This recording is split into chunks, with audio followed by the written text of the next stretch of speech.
Hello everybody, welcome and welcome back. Today is Sideboard Sunday number 6. It's been a while since I've done one of these.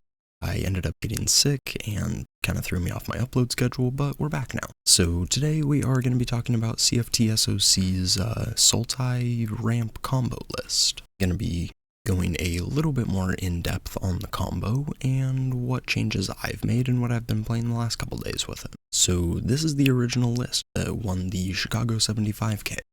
You basically want to have Nissa, Slogurk, and a Takanuma in hand. Then you want to play an Aftermath Analyst and crack it, or crack a Splendid Reclamation.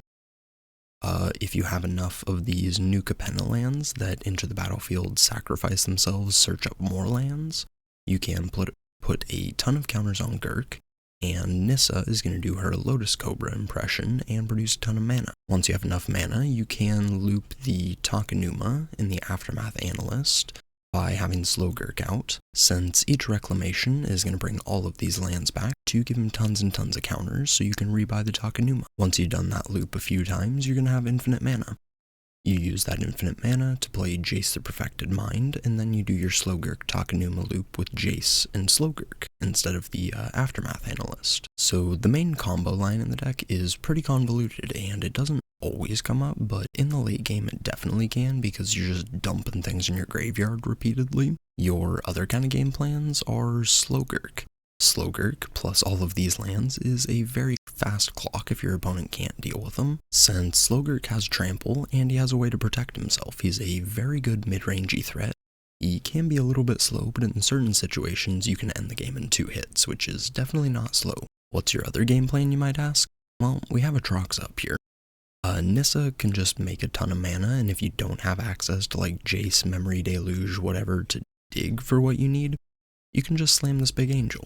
And she draws you more cards and can kind of end the game by herself, so you really don't need the combo. You have very high card quality, and you can just kind of end the game with all these dudes. Ignoring these 3 cards over here, this is how I've been running the list currently.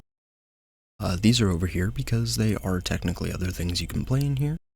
Nissa, her landfall ability can tutor you elves or elementals, so you can go into things like Titania and the Bramble Familiar. Both different ways to benefit off of filling the graveyard or filling the graveyard. You get Argoth as well with Titania, which is a very fun endgame threat. But as for myself, I have just been playing with Titan of Industry. This guy is a lot of fun, and he brings his own friend, he gains some life, he can blow up permanents. He's a huge dude, and I really think he overperforms in here. Just the one of I think is okay, since Nissa can tutor out so many different things. Because this, like, Broker's Hideout, Storefront, Overlook, it can trigger Nissa each and every turn she's on the field, so you can grab multiples of things pretty easy. But other than that, there's not been too much edits. I took out the cutdowns main board because every deck that I wanted more cutdowns, I just brought in more Path of Perils and, where to go, Terror Tide, so it just felt like the spots in the main deck with cut down were just kind of cramping the rest of it, and being able to fit in an extra Urtine and an extra Slogurk is pretty powerful. I've also seen multiple versions of this floating around. There's like Bant versions that just use Jace and Odawara. You can -4 the Jace to mill the opponent for 12, and then with the infinite mana you just bounce it back to your hand and then do the same sort of Slogurk loop with that. It's just a little bit slower, a lot more clicks.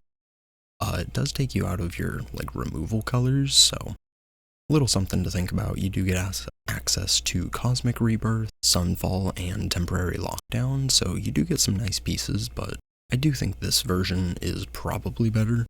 Same with the red version with World Soul's Rage.